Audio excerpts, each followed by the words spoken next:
دو چیزیں جانتا ہے کہ ہم اپنی غذا کا بندوبست کرنا اور اپنے آپ کو تندرست رکھنا اور اپنی نسل کو آگے بڑھاتے رہنا، جبکہ روح جہاں سے آئی ہے ہمیشہ وہاں جانا چاہتی ہے۔ روح اللہ کا امر ہے اور یہ اللہ کی طرف ہی راغب ہوتی ہے۔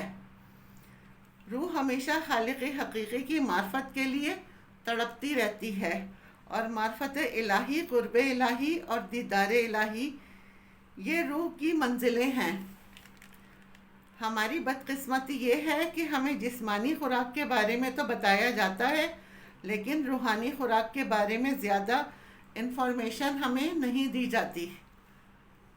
تو آج آپ جان لیں کہ روح کی غذا کیا ہے اور روح کو زندہ اور تابندہ رکھنے کے لیے آخر کیا کیا جاتا ہے۔ جیسا کہ آپ کو معلوم ہے کہ ایک ذکر ہم زبان سے کرتے ہیں، کچھ لوگ ہلکی آواز میں کرتے ہیں، کچھ اونچی آواز میں کرتے ہیں۔ اللہ کے مختلف صفاتی ناموں سے اللہ کو پکارا جاتا ہے، اور پھر ان خاص ناموں کے اثر کو آپ اپنی زندگی میں محسوس کرنے لگتے ہیں۔ زبان ہر وقت ذکر اللہ میں مصروف رہتی ہے، اور پھر زبان میں تاثیر پیدا ہو جاتی ہے۔ سلطان العارفین حضرت سلطان سخی بہو فرماتے ہیں کہ ذکر کا تعلق آواز سے نہیں ہے۔ آواز سے کیا گیا ذکر زبان کی غذا تو ہو سکتا ہے، لیکن وہ روح کی غذا نہیں ہو سکتا۔ قرآن پاک میں مختلف جگہوں پر اللہ کے ذکر کا حکم موجود ہے، جیسا کہ اللہ ایک جگہ فرماتے ہیں وَاذْكُرْ رَبَّكَ فِي نَفْسِكَ تَضَرُّعًا وَخِيفَةً وَدُونَ الْجَهْرِ مِنَ الْقَوْلِ بِالْغُدُوِّ وَالْآصَالِ وَلَا تَكُن مِّنَ الْغَافِلِينَ۔ اور اپنے رب کو دل ہی دل میں یاد کرتے رہو، عاجزی اور خوف سے اور بہت آواز سے، پست آواز سے صبح شام یاد کرتے رہو، اور دیکھنا غافل نہ ہونا۔ بے شک قرآن پاک میں اللہ تعالیٰ کی بہت سی نشانیاں موجود ہیں، اور ہمیں اس پر غور و فکر کرنے کی بھی ضرورت ہے۔ اب یہ خفیہ طریقے سے کیے جانے والا ذکر دوسرے اذکار سے یہ بالکل مختلف ہے۔ برصغیر پاک و ہند میں بہت سے صوفیہ کرام کا سلسلہ چلتا آیا ہے، اور بہت سے صوفیہ کرام نے ذکر کا تعلق سانسوں کے ساتھ بتایا ہے۔ بہت سے لوگ کلمہ طیبہ کا ذکر سانسوں کے باہر جانے اور اندر آنے پر کرتے ہیں۔ انسان کے اندر ایک نہیں کئی روحیں موجود ہیں، جنہیں آپ اسپرٹس کہتے ہیں۔ کچھ لوگ انہیں لطائف کہتے ہیں، اور کچھ لوگ انہیں ارواح کہہ کر پکارتے ہیں۔ ماں کے پیٹ کے اندر پہلی اسٹیج پر بچے کے اندر روح جمادی آتی ہے، اور یہ روح پہاڑوں میں موجود ہوتی ہے۔ جب پیٹ میں بچہ نشو و نما پانا شروع کرتا ہے تو اس کے اندر روح نباتی آتی ہے، جو کہ پودوں میں ہوتی ہے۔ جب یہ بچہ ماں کے پیٹ میں حرکت کرنی شروع کرتا ہے، اس وقت روح حیوانی آتی ہے، جو کہ جانوروں میں ہوتی ہے۔ جب وہ بچہ اس دنیا میں آتا ہے اور پہلی سانس لیتا ہے تو پھر روح انسانی اس کے اندر آ جاتی ہے، اور اگر وہ بچہ سانس لینے کے بعد مر جائے تو نماز جنازہ ضروری ہوتی ہے۔ لیکن اگر کوئی بچہ دنیا میں آنے کے بعد سانس نہ لے تو اس کی نماز جنازہ نہیں ہوتی۔ اس کی وجہ صرف یہی ہے کہ نماز جنازہ صرف روح انسانی کی ہی ہوتی ہے۔ یہ مختلف روحیں اللہ کے مختلف اذکار سے زندہ ہوتی ہیں، اور یہ روحیں سیٹلائٹس کا کام کرتی ہیں۔ کسی روح کا تعلق پہلے آسمان سے ہے تو کسی کا دوسرے آسمان سے، کسی روح کا تعلق تیسرے آسمان سے ہے اور کسی کا چوتھے آسمان سے۔ یہی وہ ارواح ہیں جو کبھی شہداء کرام سے ملاقات کرتی ہیں، تو کبھی انبیاء کرام سے، کبھی اولیاء کرام سے ملاقات کرتی ہیں، اور کبھی اللہ کے قرب تک پہنچ جاتی ہیں۔ کون سا ذکر روح کی حقیقی غذا ہے؟ اللہ تعالیٰ کا ایک نام ذاتی ہے اور باقی صفاتی ہیں، اور اولیاء کرام کے سلاسل میں اسم اللہ ذات پر بہت توجہ مرکوز کی گئی ہے اور کرائی گئی ہے۔ قرآن پاک میں قلب کا ذکر جگہ جگہ پر کیا گیا ہے۔ اس لیے قلب کو یا دل کو انسانی جسم میں ایک خاص اہمیت حاصل ہے، جو انسانی جسم کا مرکز اور محور ہے۔ جب دل کی دھڑکن ایک دفعہ خون پمپ کرتی ہے تو لاکھوں بلڈ ویسلز، کروڑوں برین اینڈ ہارٹ نیورونز میں اس دھڑکن کو، اس پمپنگ کو محسوس کیا جاتا ہے۔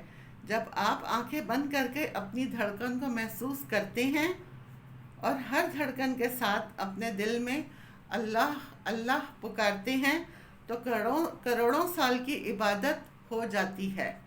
انسان کا دل خون پمپ کرتا ہے اور ساتھ اللہ پکارتا ہے، پھر وہ اللہ کی گونج لاکھوں بلڈ ویسلز، کروڑوں برین اینڈ ہارٹ نیورونز کے اندر گونجتی ہے۔ دل نے ایک دفعہ خون پمپ کرتے ہوئے اللہ پکارا اور کروڑوں دفعہ اللہ کا نام جسم کے روم روم میں گونجتا ہے۔ یہی وہ خاص عبادت ہے جس کے ذریعے انسان فرشتوں پر پھر سبقت لے جاتا ہے، کیونکہ فرشتے کے پاس نورانی جسم تو موجود ہے لیکن اس میں دل نہیں ہے۔ جب کچھ عرصے انسان دل سے اللہ کا نام پکارتا رہتا ہے تو آہستہ آہستہ پھر اس کی روح پھڑپھڑانے لگتی ہے، خوابوں کا ایک لامتناہی سلسلہ شروع ہوتا ہے اور انسان اپنے آپ کو پھر پہچاننا شروع کر دیتا ہے۔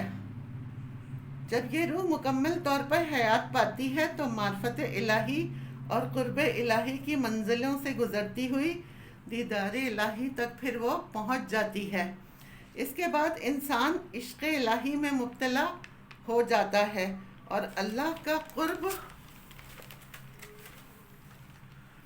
حاصل کر لیتا ہے، اور انسان کا وہ مقام حاصل ہوتا ہے جس کے بارے میں اللہ نے حدیث قدسی میں فرمایا کہ جب کوئی شخص میرا قرب حاصل کرتا ہے یہاں تک کہ میں اس سے محبت کرنے لگتا ہوں، جب میں اس سے محبت کرنے لگتا ہوں تو اس کے کان بن جاتا ہوں جس سے وہ سنتا ہے، اس کی آنکھیں بن جاتا ہوں جس سے وہ دیکھتا ہے، اس کے ہاتھ بن جاتا ہوں جس سے وہ پکڑتا ہے، اس کے پاؤں بن جاتا ہوں جس سے وہ چلتا ہے۔ یعنی انسان کے روم روم میں اللہ سما جاتا ہے، اور پھر اس کے بعد انسان جو کچھ بھی کرتا ہے وہ اللہ کی مرضی سے کرتا ہے۔ قرب الہی میں ڈوبتا ڈوبتا انسان اپنی ذات کو فنا کر دیتا ہے۔ فنا کا مقام وہ مقام ہے جس کے بارے میں حدیث پاک میں اشارہ ہے کہ مر جاؤ اس سے پہلے کہ تمہیں موت آئے۔ بے شک یہ اشارہ فنا فی اللہ کی طرف ہی ہے۔ جب انسان اپنی ذات کو فنا کر دیتا ہے تو یہ جہان اور کئی جہان انسان کے لیے ایک جیسے ہو جاتے ہیں۔ وہ اس دنیا میں رہتے ہوئے مختلف جہانوں کی سیر کرتا ہے، جیسا کہ 18,000 جہان اللہ تعالیٰ نے اپنے انبیاء اور اولیاء اللہ کی پرواز کے لیے تخلیق فرمائی ہیں۔ تو پھر انسان اپنی روح کو زندہ کرنے کے بعد ان جہانوں کا مشاہدہ کرتا ہے اور اللہ تعالیٰ کی نشانیوں سے اللہ کے مزید قریب ہوتا چلا جاتا ہے، اور پھر ایک مقام آتا ہے کہ اللہ اسے دنیا کے سامنے ظاہر کر دیتا ہے۔ جس طرح سورج اپنی روشنی کو ظاہر کر دیتا ہے، کستوری اپنی خوشبو کو ظاہر کر دیتی ہے، یہ وہ مقام ہے جس کے بارے میں اللہ تعالیٰ قرآن پاک میں فرماتے ہیں کہ میرے وہ بندے لا خوفن ہو جاتے ہیں، یعنی انہیں کسی چیز کا ڈر اور خوف نہیں رہتا، وہ موت ہی کیوں نہ ہو۔ دھڑکنوں سے کیا گیا یہ ذکر انسان کی روح کو نفس سے آزاد کرواتا ہے اور اس کی روح کو دوام بخشتا ہے۔ ایسا شخص انسانیت کے لیے منبع فیوز و برکات بن جاتا ہے اور لوگوں کی حاجت روائی کرتا ہے۔ دکھی انسانیت کے لیے ہمیشہ پیش رہتا ہے، مظلوموں سے وہ محبت کرتا ہے اور ظالم کو ہمیشہ اپنی ٹھوکر پر رکھتا ہے، بیماروں کی بیماریاں چھین لیتا ہے، بدبختوں کی بدبختیاں چھین لیتا ہے، دکھوں کے دکھ چھین لیتا ہے، محبت سے نفرت کو ختم کر دیتا ہے۔ اللہ تعالیٰ فرماتے ہیں اور ہم تمہیں دکھائیں گے اپنی نشانیاں کھلے آسمان تلے اور تمہارے اپنے ہی اندر، اور تم کہہ اٹھو گے کہ یہی حق ہے۔ تو اللہ کی پہچان اللہ کی نشانیوں سے کی جا سکتی ہے۔ اور اللہ کی نشانیاں اسم ذکر اللہ، ذکر اللہ ذات سے ظاہر ہوتی ہے۔ جب لاکھوں کروڑوں اربوں فرشتے اللہ کی عبادت کے لیے موجود تھے تو پھر انسان کا تخلیق کرنا صرف عبادت کے لیے نہیں تھا۔ حدیث قدسی کا مفہوم ہے، اللہ تعالیٰ فرماتے ہیں کہ میں ایک چھپا ہوا خزانہ تھا اور میں نے چاہا کہ پہچانا جاؤں، تو انسان اس دنیا میں اللہ تعالیٰ کی پہچان کے لیے آیا ہے۔ اس پہچان کو معرفت الہی کہتے ہیں۔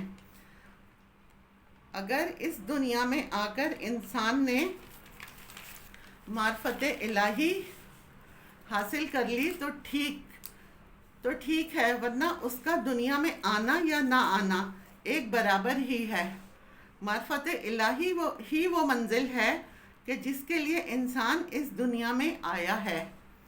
لوگوں کی غلطیاں کوتاہیاں نوٹ کرنے کے بجائے ضرورت ہے کہ ہمیں اپنے اوپر کام کرنا چاہیے۔ اپنے اندر کا سفر ہی ہے جو ہمیں کرنا ہے۔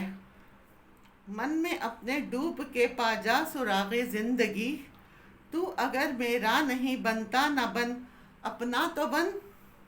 تو اپنے اندر کا سفر بہت ضروری ہے، اور اس سفر میں اسم اللہ ذات بہت بڑی رہنمائی ہے۔ اگر اس طریقے سے آپ ذکر اللہ ذات جاری رکھتے ہیں تو اپنی بے پناہ روحانی طاقت کا مشاہدہ آپ بہت جلدی کریں گے۔ آپ دیکھیں گے کہ ذکر اسم اللہ ذات کے لیے کیسے آپ کی زندگی میں روشنیاں لے کر آئے گا۔ آپ کی روح روشنیوں میں نہانا شروع کر دے گی۔ آپ کی آنکھوں کے سامنے ایسے ایسے جہان کھلیں گے جو آج سے پہلے آپ نے نہیں دیکھے ہوں گے۔ ایسے ایسے نفوس سے ملاقات ہوگی جو عام آدمی سوچ بھی نہیں سکتا۔ اللہ آپ کو اور مجھے معرفت الہی کا چھوٹا سا قطرہ بھی نصیب فرما دے تو اس دنیا میں آنے کا مقصد پورا ہو جاتا ہے۔ آمین۔ وآخر دعوانا ان الحمد للہ رب العالمین۔